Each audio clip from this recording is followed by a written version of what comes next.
Hello everyone, मैं हूँ हीना और आप देख रहे हैं लीगल परसेप्शन। आज की वीडियो में हम समझेंगे इंटरनेशनल लॉ का मीनिंग और उसकी डेफिनेशन के बारे में। तो चलिए आज की वीडियो को बिना देरी किए स्टार्ट करते हैं, लेकिन आगे बढ़ने से पहले आपके लिए एक ज़रूरी इन्फॉर्मेशन। तो अगर आपको इंटरनेशनल लॉ के नोट्स चाहिए हिंदी में और सिंपल लैंग्वेज में, तो आप इस व्हाट्सअप नंबर पर मैसेज करके केवल 150 रुपीज़ में इंटरनेशनल लॉ के नोट्स ले सकते हैं। तो जैसा मैंने आपको कहा कि आज की वीडियो में हम इसका मीनिंग और इसकी डेफिनेशन को समझेंगे। तो जैसा कि इसका नाम दिया गया है इंटरनेशनल लॉ, यानी कि अंतर्राष्ट्रीय विधि। अब इसको समझने से पहले ये समझो कि इसको और भी दो नामों से पुकारा जाता है, जैसे कि पब्लिक इंटरनेशनल लॉ भी इसको कहा जाता है और इसको लॉ ऑफ नेशंस भी कहा जाता है, यानी कि राष्ट्रों की विधि भी कहा जाता है।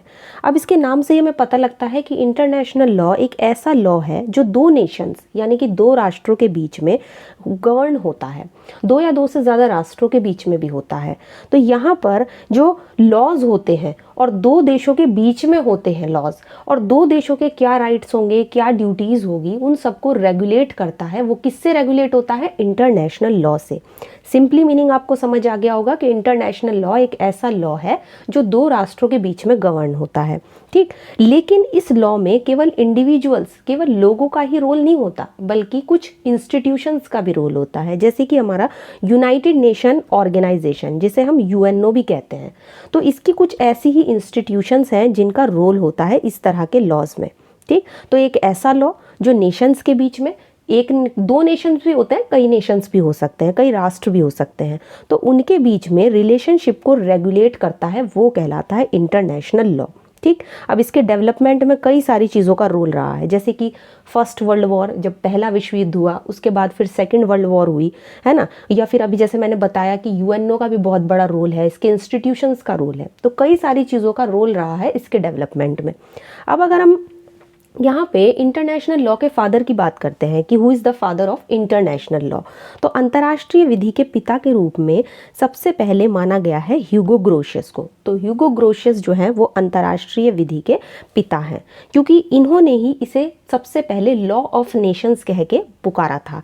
यानी कि उस समय इन्होंने इंटरनेशनल लॉ वर्ड का यूज़ नहीं किया था, इन्होंने यूज़ किया था लॉ ऑफ नेशंस। इन्होंने कहा था कि जो लॉ है ये राष्ट्रों की विधि है, मतलब कई सारे राष्ट्र हैं, उनके बीच में जो भी रूल्स हैं, रेगुलेशंस हैं, जो भी सब कुछ रेगुलेट हो रहा है वो लॉ ऑफ नेशंस से रेगुलेट हो रहा है। इसीलिए ह्यूगो ग्रोशियस को इंटरनेशनल लॉ का पिता कहा जाता है, ठीक।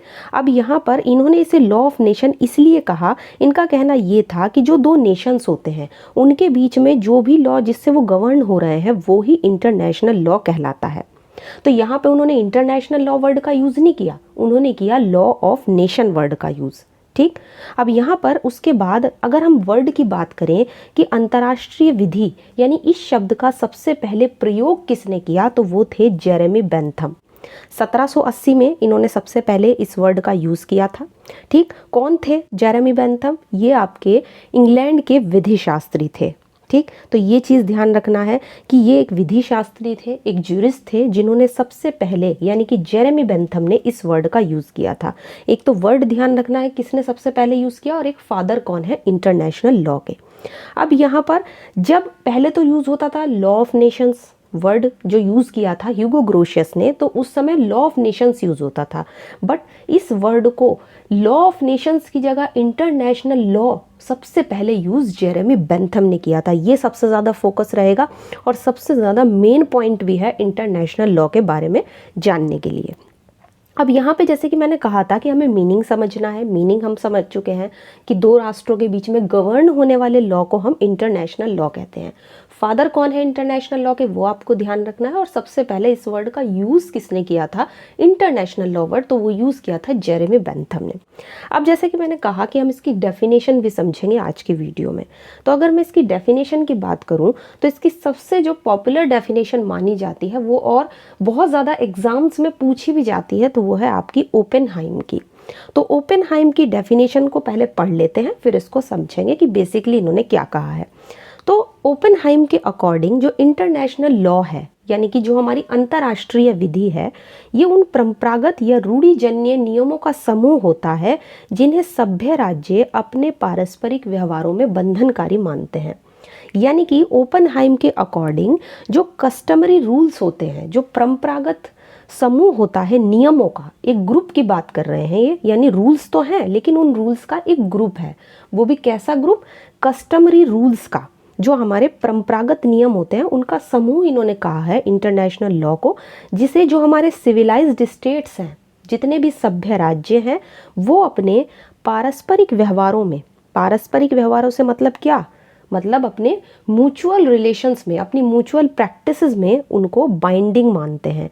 तो जो जितने भी सिविलाइज्ड स्टेट्स हैं उनके पास जो भी कस्टमरी रूल्स हैं उनका एक ग्रुप है, और उस ग्रुप को ही, उस रूल्स के ग्रुप को ही इन्होंने इंटरनेशनल लॉ नाम दिया है, जिसमें वो अपने आपसी व्यवहारों में अपने ऊपर बाइंडिंग मानते हैं। तो बहुत ही ज़्यादा इम्पॉर्टेंट है ओपेनहाइम की डेफिनेशन। लेकिन ये जो डेफिनेशन ओपेनहाइम ने दी है ये सिर्फ यहीं तक लिमिटेड नहीं है, बल्कि उसका क्रिटिसिज्म भी हुआ है, मतलब इसकी आलोचना भी की जाती है। जो भी यहाँ पे पॉइंट निकल के आ रहे हैं ना, उस चीज़ पर इसकी आलोचना की जाती है। अब इसकी देखो, जितने भी क्रिटिक्स थे उन्होंने क्या क्या और किस किस बेसिस पर इसकी जो क्रिटिसिज्म किया है वो अब हम देखेंगे कि इस डेफिनेशन में क्या क्रिटिसिज्म इन्होंने निकाला है। तो सबसे पहला जो क्रिटिसिज्म होता है इस डेफिनेशन का वो है स्टेट के लेवल पर। ठीक, अब यहाँ पर जो स्टेट वर्ड यूज़ किया है ओपेनहाइम ने, वो कैसा किया है ये ध्यान रखना है। ओपेनहाइम ने अपनी डेफिनेशन में स्टेट वर्ड यूज़ किया था, तो क्रिटिक्स का ये मानना है कि ओपेनहाइम ने जो ये स्टेट वर्ड यूज़ किया था ना, ये बहुत ही ज़्यादा, मतलब एक तरीके से इंटरनेशनल लॉ को, उसके स्कोप को बहुत ही ज़्यादा नैरो कर देता है, मतलब उसको संकीर्ण कर देता है। बहुत ही ज़्यादा इन्होंने लिमिटेड कर दिया है स्टेट वर्ड यूज़ करके, क्योंकि इंटरनेशनल लॉ केवल स्टेट को ही नहीं, बल्कि जो हमारी इंटरनेशनल इंस्टीट्यूशंस हैं, जो हमारी अंतर्राष्ट्रीय संस्थाएं हैं, है ना, उनको भी तो हम स्टडी करते हैं इसमें। जैसे मान लो यूएनओ है, अब यूएनओ के अंदर बहुत सारी इंस्टीट्यूशंस हैं, और भी कई सारी इंस्टीट्यूशंस हैं, जैसे कि डब्ल्यूएचओ है, डब्ल्यूटीओ है ना, विश्व व्यापार संगठन है, विश्व स्वास्थ्य संगठन है, ये भी तो सब इंस्टीट्यूशन है इंटरनेशनल लेवल पर। अब इन सब का भी तो अध्ययन हम अंतर्राष्ट्रीय विधि के अंदर ही करते हैं, तो केवल इसको स्टेट तक लिमिटेड रखना सही नहीं है। तो सबसे पहले जो क्रिटिसिज्म किया है इस डेफिनेशन का क्रिटिक्स के द्वारा, जो आलोचकों ने इसकी आलोचना की है, वो स्टेट के लेवल पर की है। इसके बाद जो नेक्स्ट क्रिटिसिज्म किया है क्रिटिक्स ने ओपेनहाइम की डेफिनेशन में, वो है व्यक्ति यानी इंडिविजुअल्स को इग्नोर करना। क्योंकि क्रिटिक्स के अकॉर्डिंग ओपेनहाइम ने अपनी डेफिनेशन जो दी है इंटरनेशनल लॉ पर, उसमें उन्होंने इंडिविजुअल्स को बिल्कुल ही इग्नोर कर दिया है, उनको नज़रअंदाज कर दिया है। ओपेनहाइम ने अपनी डेफिनेशन में सिर्फ किसकी बात की है? स्टेट की बात की है, बट इंटरनेशनल लेवल पर इंडिविजुअल को इग्नोर करना सही नहीं है। जबकि असल में ओपेनहाइम ने इंडिविजुअल्स की बात नहीं की, जबकि इंडिविजुअल्स जो हैं वो बहुत बड़ा रोल प्ले करते हैं, उनका भी रोल होता है इंटरनेशनल लॉ में। जैसे फॉर एग्जांपल, मैं आपको एक एग्जांपल देती हूँ, पायरेसी। पायरेसी किसको बोलते हैं? हिंदी में इसको बोलते हैं समुद्री डाका। अब समुद्र में जहाज़ों वगैरह पर जो भी डकैती होती है वो इंडिविजुअल्स ही तो करते हैं, तो इंडिविजुअल्स भी इस तरीके से हमारे इंटरनेशनल लॉ से गवर्न होते हैं, है ना। इंटरनेशनल लॉ उन पर भी लगता है, वो भी उसको गवर्न करता है। तो यहाँ पर इंटरनेशनल लॉ में इंडिविजुअल्स का भी बहुत बड़ा रोल होता है, तो इसीलिए इनको इग्नोर करना सही नहीं है अकॉर्डिंग टू क्रिटिक्स। क्रिटिक्स ने यही कहा है कि ओपेनहाइम ने जो इंडिविजुअल्स को इग्नोर कर दिया है वो ठीक नहीं है, इनको इग्नोर करना, क्योंकि इंटरनेशनल लॉ में इंडिविजुअल्स का भी बड़ा रोल होता है। नेक्स्ट है सिविलाइज्ड स्टेट, यानी कि सभ्य राज्य। अब देखो, एक वर्ड यूज़ किया है ओपेनहाइम ने अपनी डेफिनेशन में, जिसकी क्रिटिक्स ने आलोचना की है। उनका कहना है कि इन्होंने सिर्फ सिविलाइज्ड स्टेट का यूज़ किया है। सिविलाइज्ड स्टेट जो वर्ड है वो इनके हिसाब से ओपेनहाइम के अकॉर्डिंग सिर्फ वही स्टेट सिविलाइज्ड स्टेट होते हैं, वही सभ्य राज्य होते हैं जो पहले क्रिश्चियनिटी को फॉलो करते थे, यानी ईसाई धर्म को फॉलो करते थे, इनके अकॉर्डिंग। किसके? ओपेनहाइम के अकॉर्डिंग। जबकि क्रिटिक्स का ये कहना है, आलोचकों का कहना है कि इंटरनेशनल लॉ जो है वो सभी कंट्रीज़ के ऊपर फॉलो होता है। ऐसा तो है नहीं कि ये सिर्फ उन्हीं देशों के ऊपर फॉलो हो रहा है जहाँ पे सिर्फ क्रिश्चियनिटी है, ऐसा तो नहीं है ना। तो इसीलिए इसकी भी आलोचना की गई है इस वर्ड की, कि कैसे इन्होंने सभ्य राज्य जो वर्ड है ये यूज़ किया है, बट ये सही नहीं है। तो यहाँ पर तीसरी चीज़ हो गई।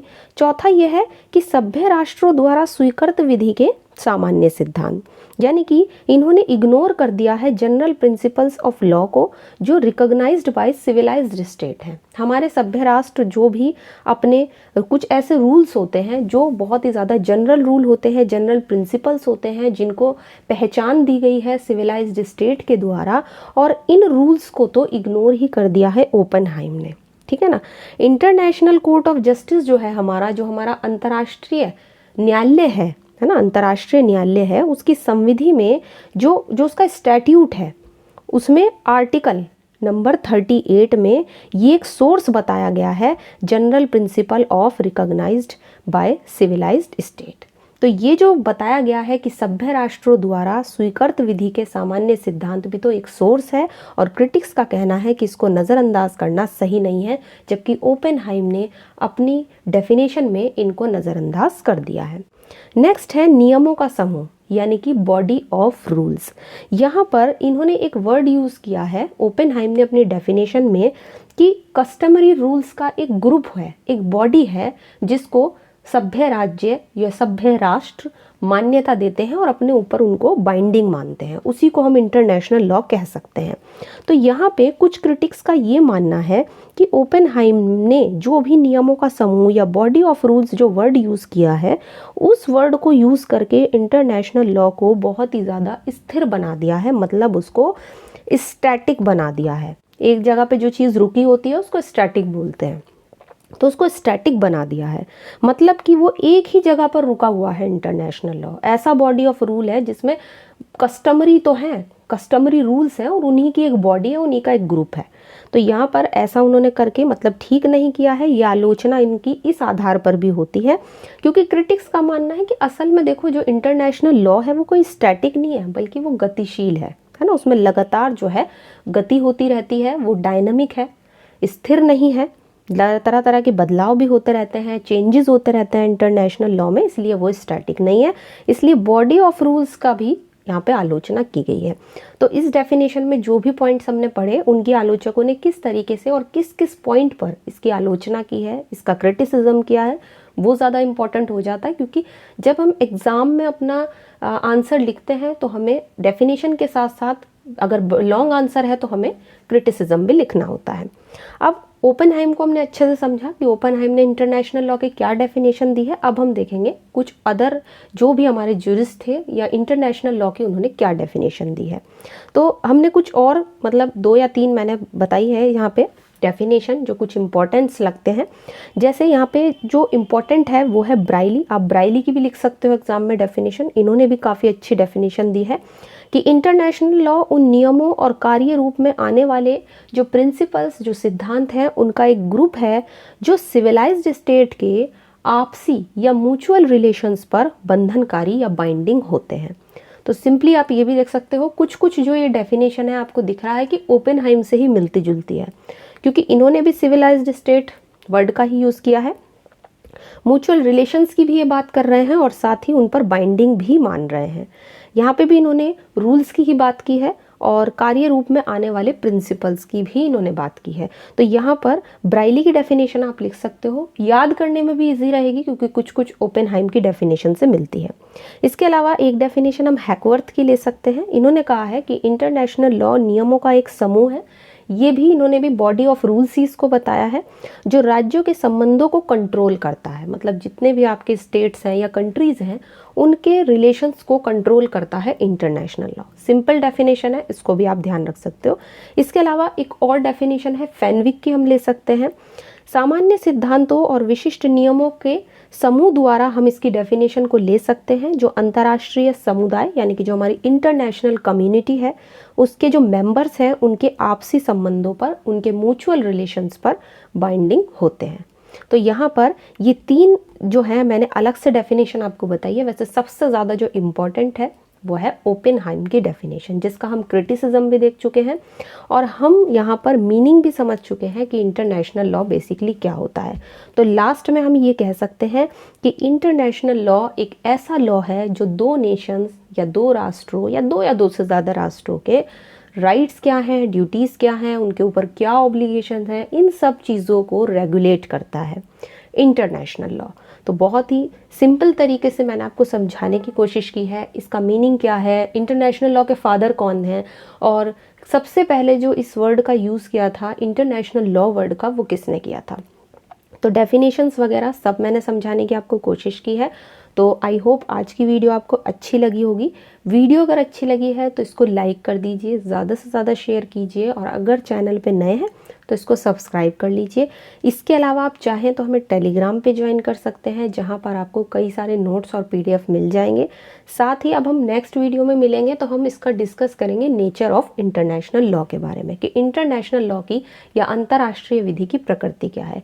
तो नेक्स्ट वीडियो देखना मत भूलिएगा। आज की वीडियो में इतना ही, मिलते हैं नेक्स्ट वीडियो में।